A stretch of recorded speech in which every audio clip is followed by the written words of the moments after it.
Hi, this tutorial introduces the Double Gradient Colorization tool, which colorizes a Dhour based on a two-dimensional gradient derived from the values of two different data keys. This is useful when analyzing two corresponding sets of data, such as temperature and humidity. The tool is found under the Dhour Colorize tab and requires a series of inputs. First is a set of Dhours, and then it'll require the names of the two keys which you want to map. So I'm going to choose dry bulb temperature and copy that name into a panel.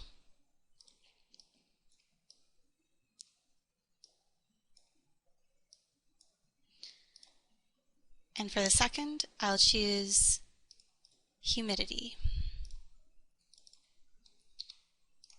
And I'll plug that into key B. So to visualize this gradient colorization, let's plug it into a heat map.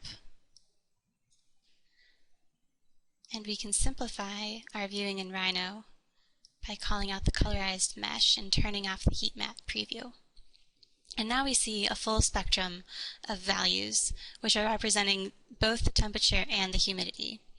This defaults to a specific set of colors, where when both keys are high, the tone is red. When one is high, the tone is yellow. When the other is high, the tone is blue. And when they are both low, the tone is white. Now, these tones are set to the maximum and minimum values of this particular data set. So if we want to compare this map against another, we will need to standardize this by setting the range of colors to a quantitative set. So I'm going to set the ranges for both dry bulb temperature and relative humidity. And just copy down these panels.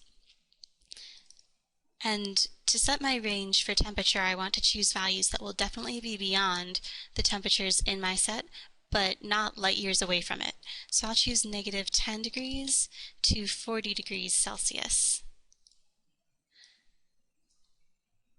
And plugging it in, we just note a subtle shift in the tonation. And changing the range for relative humidity to 0 to 100%. We again notice a slight shift in tone. Now, if this color spectrum isn't what you're after, it is able to be customized. You can redefine the colors that represent the relative highs and lows for the keys. You can do this by plugging in a color swatch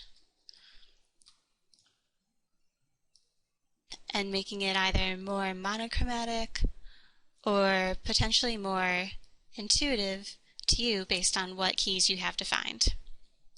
Well, that wraps up double colorization. Thanks.